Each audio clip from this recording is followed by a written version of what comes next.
Good afternoon, everyone. I apologize for our tardiness. I was with the president. Let me begin with a few scheduling announcements today.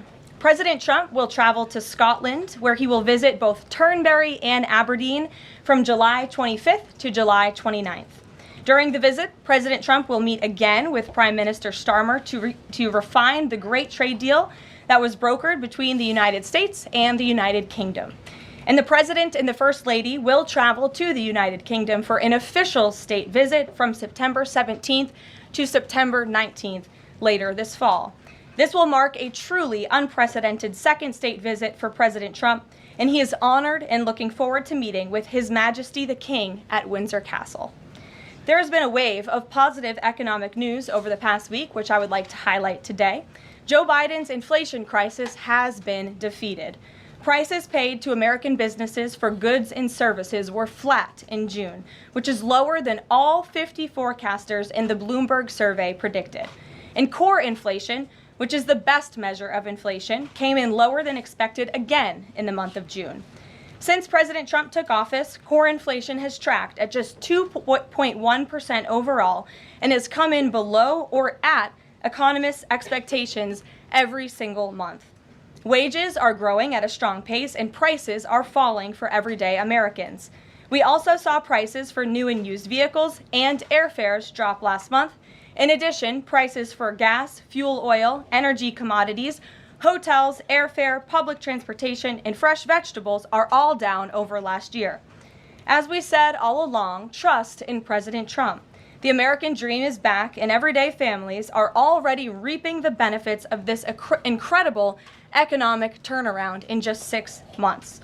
President Trump has ended the era of economic surrender and implemented powerful tariffs to stand up for our workers and businesses and rebalance America's trading agreements.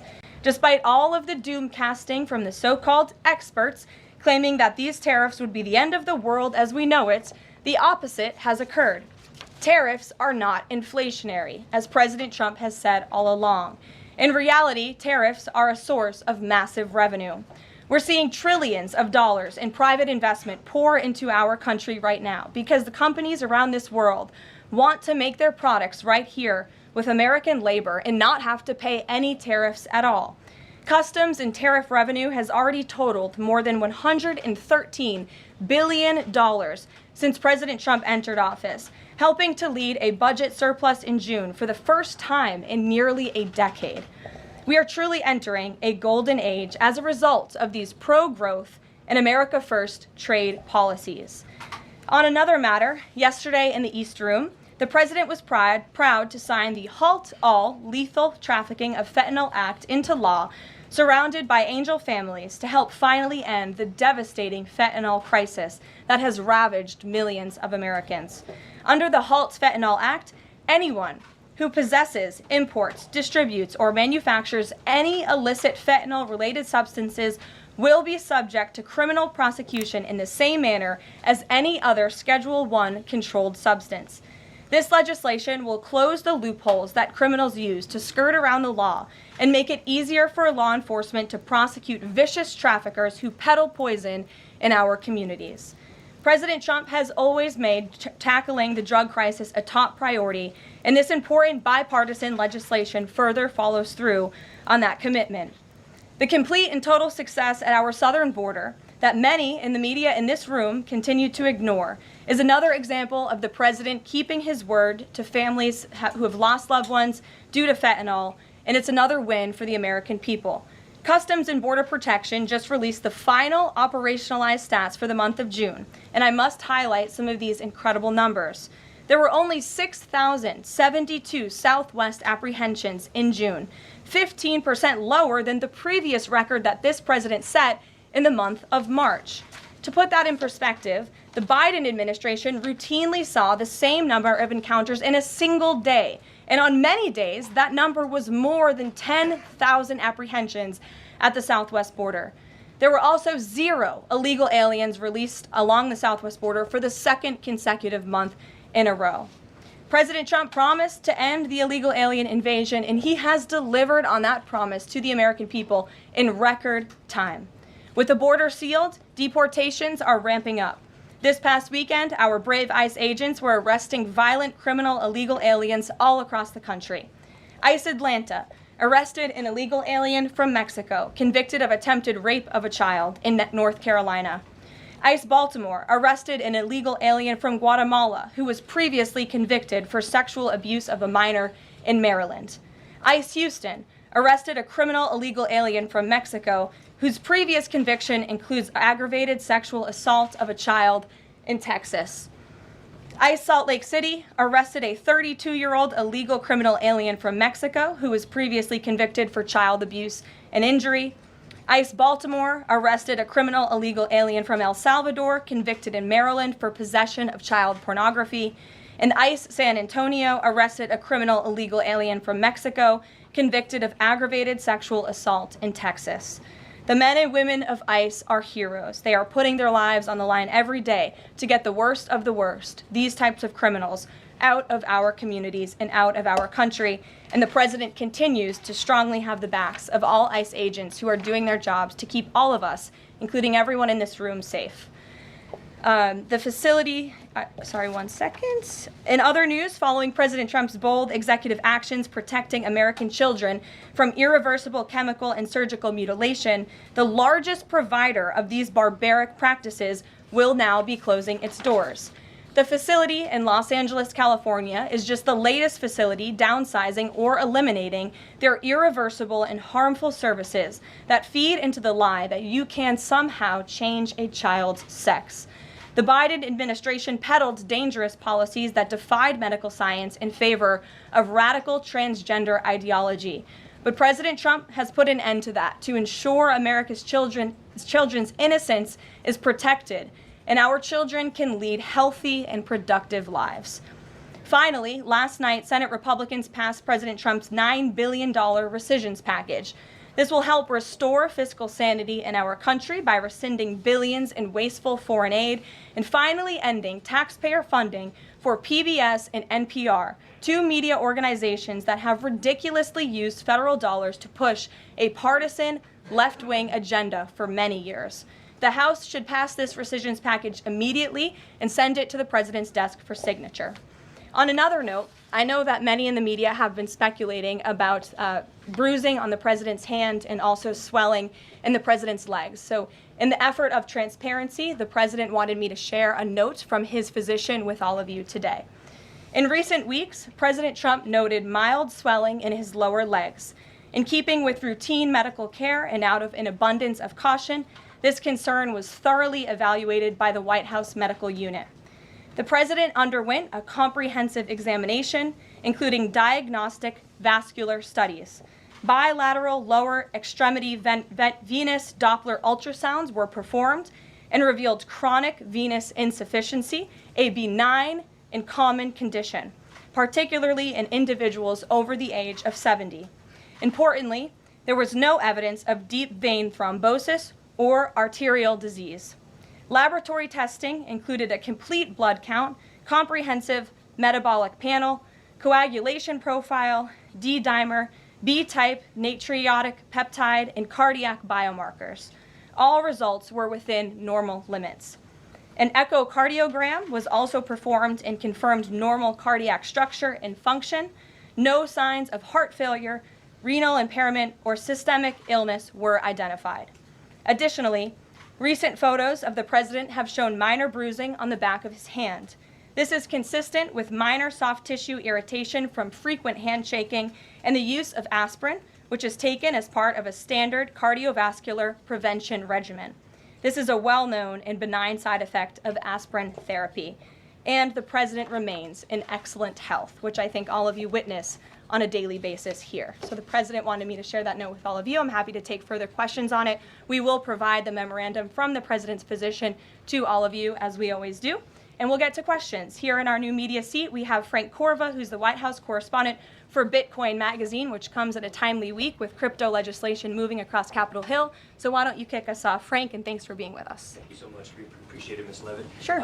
I was curious to hear if the president was in favor of removing any and all language around central bank digital currencies from the Genius Act, maybe as a means to get it across the line and get it on his desk. And then my second question was about something the president spoke about in this room. He talked about a $600 de minimis tax exemption for Bitcoin and other crypto spending. So I was just wondering if you could comment on those. Sure. Well, the president did signal his support for a de minimis exemption for crypto, and the administration continues to be in support of that. We are definitely receptive to it to make crypto payments easier and more efficient for those who seek to use crypto as simple as buying a cup of coffee. Of course, right now that cannot happen, but with the de minimis exemption, perhaps it could in the future, and we will continue to explore legislative solutions to accomplish that.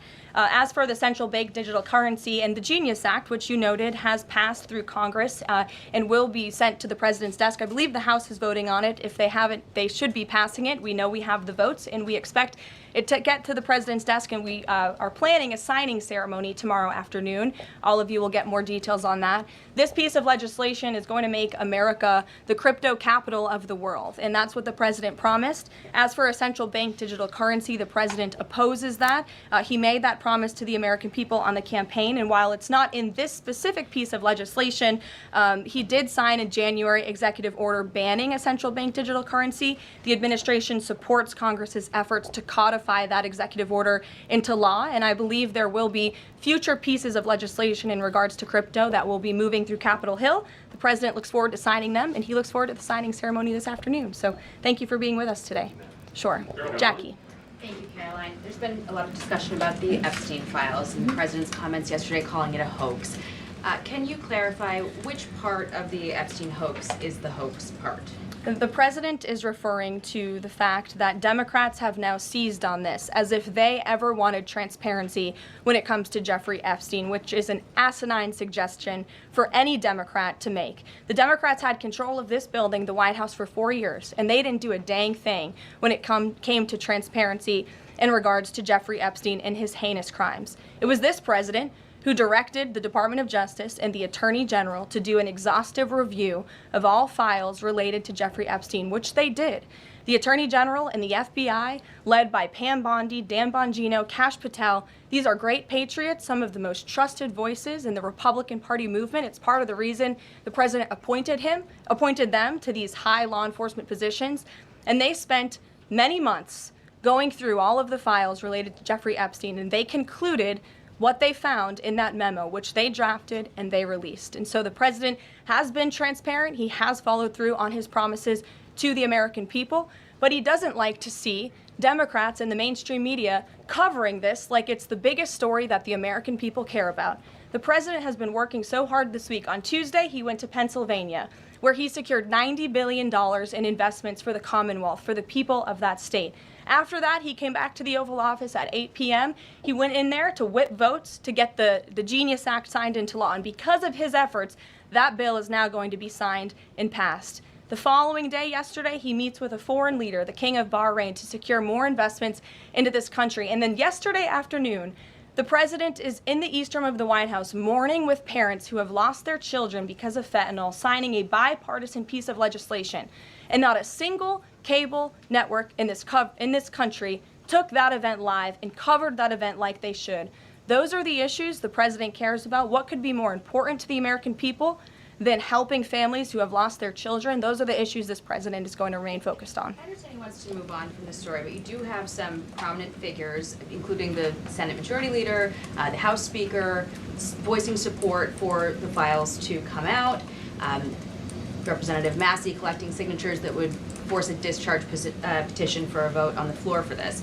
It doesn't seem to be going away. What is stopping the administration from just redacting any sensitive information, grand jury information, and putting out what is appropriate so that the American people can decide and then let this story die? Well, in terms of redactions or grand jury seals, those are questions for the Department of Justice. Those are also questions for the judges who have that information under a seal. And that would have to be requested, and a judge would have to approve it. That's out of the president's control. He has said, in agreement with some of the leaders on Capitol Hill, that if the Attorney General and the Department of Justice come across any other credible evidence, they should provide that to the American people. The president has said that, and he agrees with them on Why that. did you fire Maureen Comey? The Department of Justice did, and I would defer you to them. Dasha.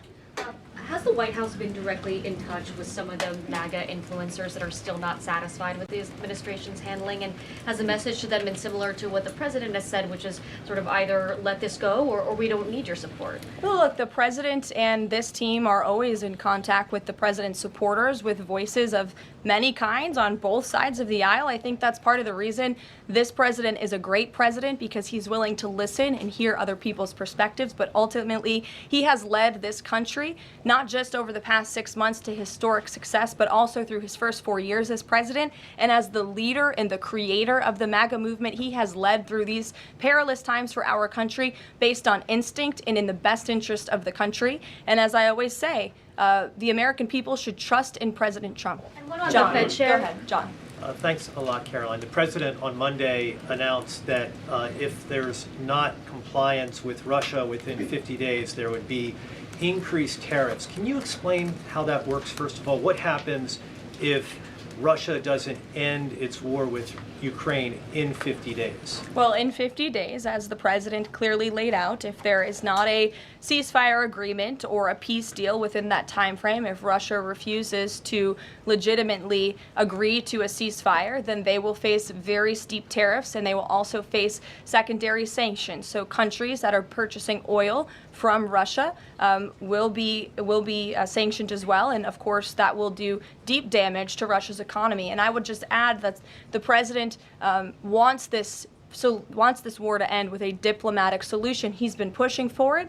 This administration has spent many hours and a lot of time trying to solve this war very far away, but the president wants to stop the killing, and he wants to save lives. As far Reagan, as the first part go of ahead. what you were saying, Caroline. the Reagan, first go part, ahead. I have two questions for you. It's just about, if I may, just about the tariffs, the first part. I get the secondary tariffs, but there was only $3 billion worth of trade between the U.S.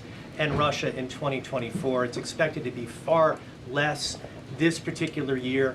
On April the 2nd, both you and the Treasury Secretary said it's not necessary to apply any tariffs on Russia. You said that because of the lack of trade, it precludes, that was the word you used, any need for tariffs. Why now, and why do you think that that would make them cave and come to some sort of peace agreement as it relates to Ukraine? $3 billion is still a lot of money, John, and it's not just tariffs, it's the secondary sanctions as well that will be implemented in 50 days. Reagan. Thanks, Caroline. I have two questions for Sure. you. First on Congress. Congresswoman Salazar introduced legislation that would give some illegal immigrants in the country a path to citizenship. 10 Republicans signed on to what she's calling the Dignity Act. I'm curious what the White House's position is on the legislation and if the president would veto this bill if it made it to its desk. From my understanding, the White House nor the president has actually read through this legislation. We've been focused on, of course, the One Big Beautiful Bill, which passed, which is another historic accomplishment of this president in record time. The Genius Act this week, the rescissions package, that's been the focus of the White House. But the president has made it very clear he will not support amnesty for illegal aliens in any way. I want to give you a chance to respond to the CEO of NPR. She's claiming that the cuts to their network will, quote, be a real risk to public safety of the country. Congressman Murkowski has argued that public broadcasting stations save lives. Could you respond to these concerns? The NPR CEO said cutting NPR will be a risk to public safety. I am not sure how NPR helps the public safety of our country, but I do know that NPR, unfortunately, has become really just a propaganda voice for the left. Just a few examples for you. In 2020, NPR refused to cover The Hunter Biden laptop scandal and the run-up to the election, they said their assertions don't amount to much, writing they did not want to waste the listeners' and readers' time on stories that are just pure distractions. That does not sound like an unbiased opinion. That sounds like a partisan opinion to me. And this is a taxpayer-funded organization. In 2018, that same CEO that you're talking about called the president in the Oval Office, who nearly 80 million Americans elected, she called him racist, shared a photo of herself wearing a Biden for President campaign hat, serves on the board of a Soros-funded activist group. In 2020, PBS's White House correspondent at the time characterized President Trump's speech then at Mount Rushmore as a love letter to white resentment, promoting the myth of America. In 2017, PBS devoted an entire panel talking about what it means to be woke and white privilege. In 2023, PBS's Washington Week Roundtable covered up Joe Biden's clear mental divide. That's actually quite the clip. I would encourage all of you to look at it. These are not honest news organizations. These are partisan, left-wing outlets that are funded by the taxpayers. And this administration does not believe it's a good use of the taxpayers' time and money. Ed Lawrence. Yeah, thanks, Carol. I want to ask you about the Federal Reserve. So does the president believe that the slightly restrictive monetary policy stance right now, could that cause an economic slowdown? And if he does believe that, when?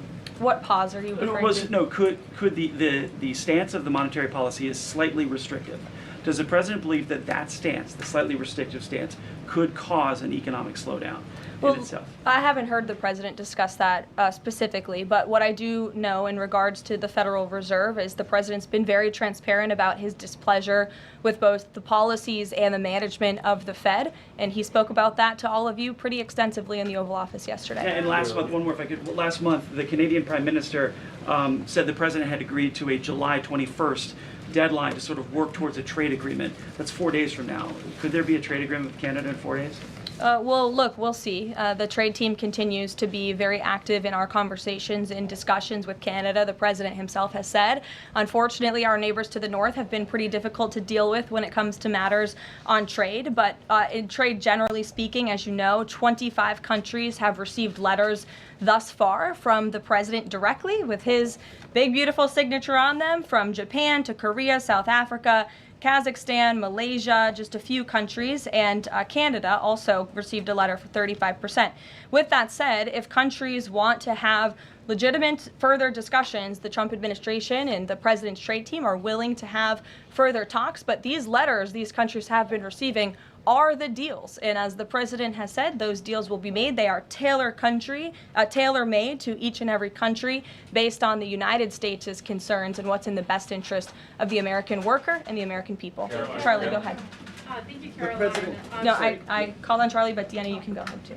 Go ahead. The president said that he floated the idea of a special prosecutor in the Epstein case. Can you confirm that? And has he asked the Attorney General to do this, to appoint a special prosecutor to look it over? Well, the idea was floated from someone in the media to the president. The president would not recommend a special prosecutor in the Epstein case. That's how he feels. And as for his discussions with the Attorney General, I'm not sure. Deanna. Caroline. Thank you so much. Do you know what the president's reaction was to Mike Johnson saying that he wants additional files released, the Epstein files? Was there a conversation with Mike Johnson about that following his comments? I won't discuss the president's private conversations with the Speaker of the House, but as I answered to Jackie's question earlier, the president has said if the Attorney General and the Department of Justice and the FBI have any more credible evidence in regards to Jeffrey Epstein's crimes, they should put that forward. He has called on them to do that. Sure. Thank you, Caroline. With a few days. I'll go to all of you, starting with the lady in the blue. Go ahead. With a few days to the August 9th deadline, how are the negotiations with Europe going? There's some sticking points. What are they? Can we expect a delay, or should we expect a deal soon? Well, I believe the deadline is August 1st. As for the European Union, they continue to be very eager in negotiating with our country for obvious reasons on ways to lower their tariff and their non-tariff barriers that we have long said harm our workers and our companies. So the president's trade team continue to be in talks with the European Union. Would he accept, or would he put forth a postponement of the August 1st? He's already said he will not. Owen, go ahead. Good afternoon, Caroline. In Gaza today, Holy Family Catholic Church was struck by an Israeli shell. Yes. 3 people were killed, 10 wounded. What is the president's reaction to that church coming under fire?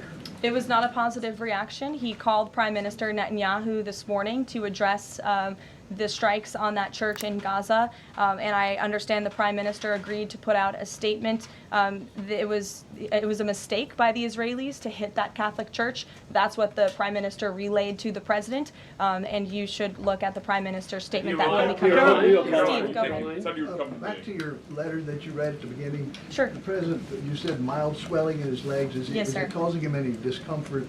How are you treating it? Nope. No discomfort from the President at all, and you probably all see that on a day-to-day basis. He's working around the clock. As for the treatments, I can defer to the President's physician, and we'll get you this letter. I think it will answer all your questions. There are reports that a Chinese-born banker who works in Atlanta for Wells Fargo is being prevented from leaving China. Has the President, is he going to bring this up with President Xi? Are you aware of the case? I'm not aware of the case, but I'm sure our National Security Council team is. Steve will get you some answers on that. Kristen. Thank you, Caroline. 2 questions. So the first is that President Trump said that the Attorney General only gave him a brief overview of what was in these Epstein files. Does he have knowledge or an understanding of what is in the files related to Epstein that have not been released? Not to my knowledge, and that's a question for the Attorney General, as I said, and the President has told the Attorney General if they have any more credible evidence, they should release it. Is that evidence, would she have to run that by the President before she released it? I don't think so. He said if she has any more credible evidence, she should release it. You're on. Go ahead. Thank you. Go ahead, yes. Great. Thank you, Caroline. 2 questions. One, today. And you can go ahead, Andrew. Don't worry. Today, tens of thousands of folks are rallying nationwide to honor the legacy of Congressman John Lewis. Meanwhile, Republicans in Texas reportedly are working to redraw congressional maps at President Trump's urging. How is President Trump reconciling his call to action for Texas Republicans with the legacy of Representative John Lewis? I'm not quite sure how the 2 things are related. I think the President would agree that John Lewis served our country for many, many years. It has nothing to do with the redistricting efforts that are currently underway by Texas Republicans to add seats to their legislature. They have the right to do that. The President spoke to the congressmen and women who serve the great state of Texas about it, but it's up to them and it's up to their legislature to get that approved. And Caroline, this is the second question. And Go does ahead. the President support the Justice Department's request for just 1 day in jail for the officer convicted in Breonna Taylor's killing? And what message does he believe that sends to her family and to other families seeking justice in cases of police violence? I haven't talked to the President about that case. Go ahead. Just the president, when the president met the interim president of Syria a couple of months ago, he described him as a young, tough, attractive guy. After the latest clashes in Syria over the last few days, does President Trump still support Syria's interim president? The President still supports Syria's pathway to a peaceful and prosperous country, and you received an update directly from the Secretary of State on the ongoing situation between Syria and Israel. I spoke to him myself this morning to get an update, and as soon as the United States became involved in this conflict, we were able to de-escalate, deconflict. That seems to be continuing. Syria agreed to draw back their troops that were in the area where that clash was ongoing, and we continue to be very actively monitoring the situation. The President wants to see Syria become a prosperous and stable country, and by the lifting of the sanctions on Syria, he's giving them a real chance to do that, and he wants to see that through. Andrew, go ahead. So on Tuesday, the President told a very detailed story about his uncle, noted scientist John Trump, and Theodore Kaczynski, the late Unabomber. He said that Dr. Trump taught Ted Kaczynski. Ted Kaczynski was not identified as the Unabomber until 1996, 11 years after John Trump passed away. It would have been impossible for John Trump to have ever discussed the Unabomber with the president. So what was he talking about? And I have one follow-up.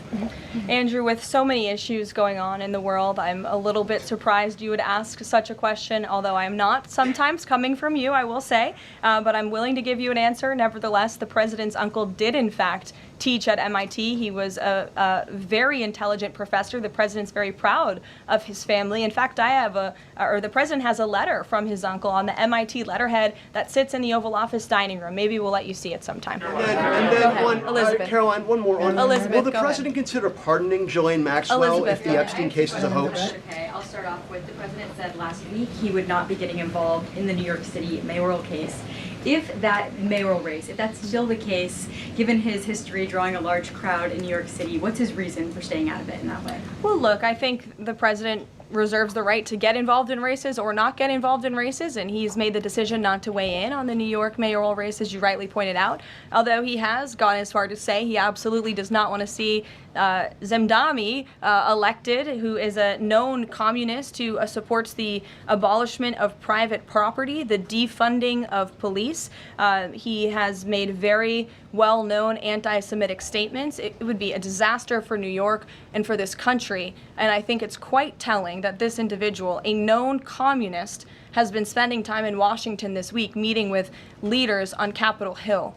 This is truly where the Democrat Party is headed. Clearly, they learned nothing from November 5th in the president's overwhelming victory. Mary, go ahead. Thank you, Caroline. I want to backtrack to the hospitals that have stopped providing transgender surgeries and hormones for kids. On this front, does that have anything to do with the DOJ's subpoenas last week? Should we expect any more hospitals to be shutting down their programs? And I wanted to also ask what you make of all these media reports, especially the AP, which I noticed, which portrays these children as losing something that's saving their lives. Yes, I think the president spoke a lot about this issue, which is a political issue, but also really a cultural issue that impacts children and families. He talked about it a lot on the campaign, and I think he was quite surprised by the uptick we were seeing in the embracement by the Democrat Party when it comes to the chemical castration and mutilation of young, innocent bodies. And so the president made it a very early priority to sign very strong executive orders to cut off the funding for any hospital or any medical facility in this country that provides such barbaric procedures. And as a result of that strong policy and the president's strong common sense position on this issue, we've had such an overwhelming response, which is great for children in Arizona. Phoenix Children's Hospital has stopped providing puberty blockers and hormone therapy to minors. In California, Stanford Medicine ended sex change surgeries for minors. Children's Hospital Los Angeles is closing its Center for Trans Youth Health and Development surgical program. In Illinois, Lurie Children's Hospital Chicago stopped sex change surgeries. Again, let's think about what we're talking about here. Sex change surgeries for minors. These are barbaric practices that no child, innocent child, should have to endure. And the president wants to protect the innocence of children, and I know the vast majority of Americans support him in that effort. This is a wildly popular and common sense endeavor this administration has taken, and we've seen many of these medical institutions have followed through with the president's executive orders, but will continue to take further action on this important issue. Garrett. I too, if you'll indulge me. Sure. On the rescissions package, I wonder what the White House makes of this theory that it increases the odds of a shutdown. The theory is basically, why would any Democrat vote for a bipartisan spending deal with Republicans if Republicans can turn around and claw the money back the next day? Look, $9 billion worth of crap that it was in our federal funding that is now being rescinded. This is a good thing for the American people and the American taxpayer, and I think our Office of Management and Budget Director was saying this process should be more bipartisan. Democrats, there was a time in this country where Democrats too cared about getting rid of waste, fraud, and abuse in our federal spending. I think every American agrees the government spends way too much money on things that don't matter. Some of those things include PBS and NPR, or for instance, the Democracy Fund, which was funded to the tune of $83 million through the Department of State, but they were giving hundreds of thousands of dollars for gender equality and empowerment hubs in Yemen, $3.9 million for strengthening information integrity, equality, and democracy for LGBTQI population of the Western Balkans. These are not good uses of the taxpayer funds, and Republicans are proud to lead that effort, and we wish more Democrats would join us in that. I wanted to follow up on the Maureen Comey question just to clarify. Did the White House have any knowledge, or did the president sign off on her firing? This was a decision that was made by the Department of Justice. There was an agreement that was made between Immigration and Customs Enforcement and the Centers for Medicaid and Medicare Services regarding access to Medicaid information for 92 million Medicaid recipients around the country. That includes health information. So how does that not violate HIPAA violations and privacy concerns, for example, of American citizens? I'm going to have to defer you to Immigration and Customs Enforcement on that. I'm unfamiliar with that agreement that they made. Thanks, Caroline. 2 questions. Russ Vought said today he's going to be looking into cost overruns in the Fed's renovation projects. Is there a deadline for him to come back with findings to the president? I don't believe there's a deadline the president has set for Russ Vought, but I think, again, this is a good use of taxpayers' time to look into this project that is millions and millions of dollars over budget. It's for a big, beautiful mansion for the federal chairman, reserve chairman, and I understand that it costs much more than it did the beautiful palace that many of you joined us at when we went overseas. So it's completely unnecessary, it's overpriced, and I think it's a good thing the administration, led by the president, is looking into it. If there ever were to find wrongdoing or fraud, would the president reconsidering firing Jerome Powell? Look, it's a hypothetical question. We'll see where it goes. The president spoke about how he feels on this matter yesterday. Sure. Thank Go you ahead. so much, Caroline. So we saw Ambassador Huckabee arrive to Prime Minister Netanyahu's trial to show his support. Does the president plan to impose any kind of sanctions against the Israel judicial system?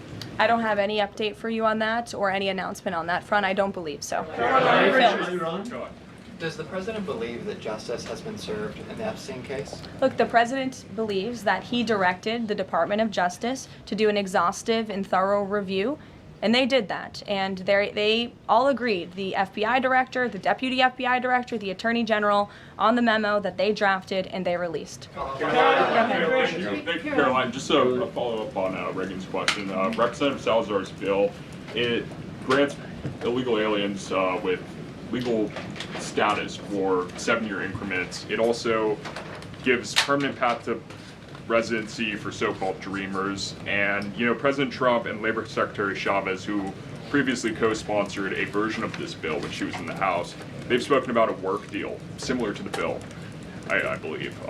What's the difference between a work deal and amnesty? Look, as I told Reagan, the president, the White House have not reviewed this specific piece of legislation. It's just not where our focus has been. But the president, for one, has been very clear he does not support amnesty. Caroline, We'll go to, oh, look at some friends in the back. Brian, go ahead. Thank you very much.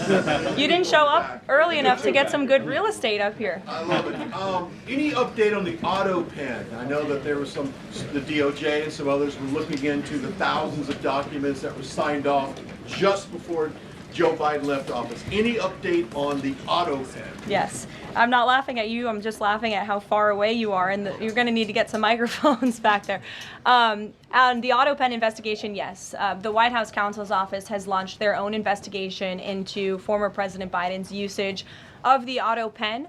We have requested some documents from the National Archives, and again, as I've said many times from this podium, and the president has said as well, it's incredibly important that we get to the bottom of who really was at the tip of the spear in the decision-making process here in the White House, because former President Biden himself admitted to the New York Times, I understand he never gave interviews when he was here, but now all of a sudden he wants to give one, and he said that he did not actually review every single pardon that he signed on his way out the door. That's incredibly concerning, and I can tell you it's something this president would never tolerate. This is a president who is signing things all the time. Any document that has legal implications, this president's signature is on it because he's the one making the decisions. It does not appear that was the truth in the previous White House, and I know the American people want to receive answers on who was running the show, because the decisions that were made in this place really destroyed our country, and we deserve to get to the bottom of it. Mark, in the back.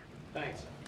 Some Christian groups are complaining that they are not able to get visas as quickly to travel to Israel, and it's been elevated to Ambassador Huckabee's station. Is the White House aware of that? Does it have any reaction to that? And is that part of the president's disappointment with Netanyahu's government.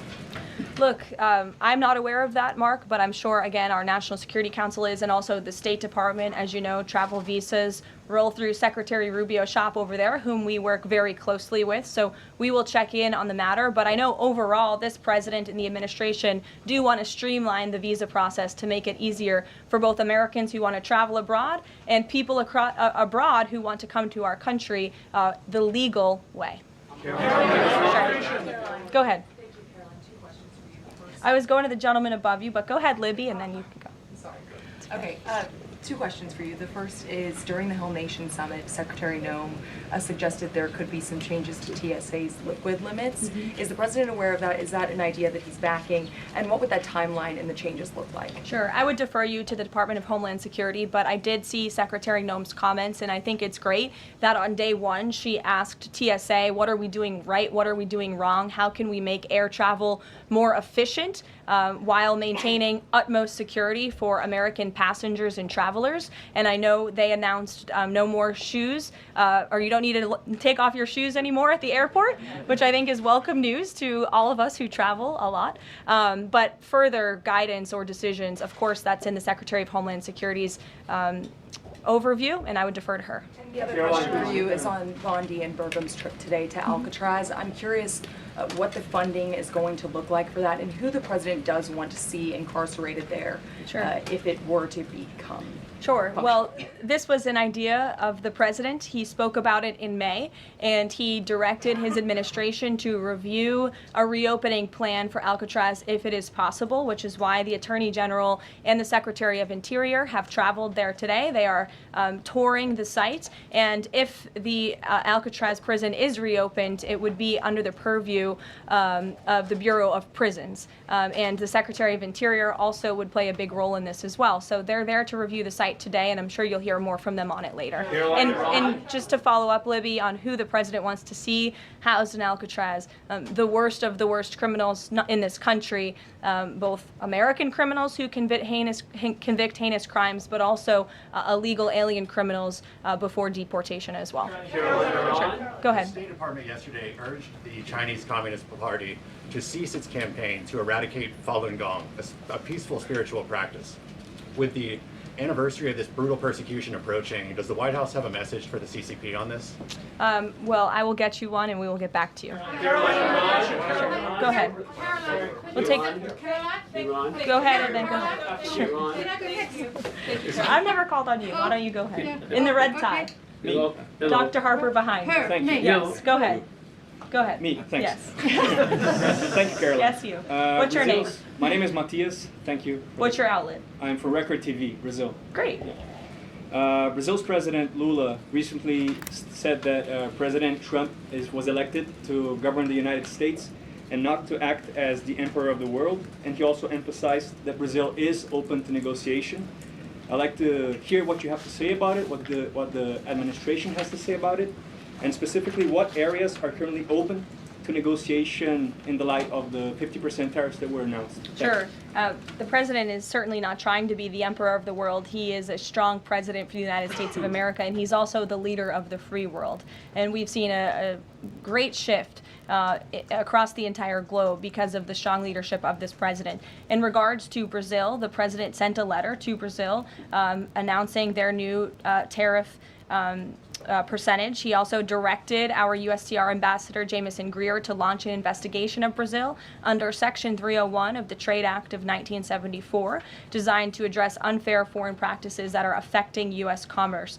For years, we know Brazil's digital regulations and weak IP protections have undermined U.S. tech and innovative companies, and their tolerance of illegal deforestation and other environmental practices puts American producers, manufacturers, farmers, and ranchers who follow better environmental standards at a competitive disadvantage. So this president always acts in the best interest of the American people and the United States of America, and he will continue to do so.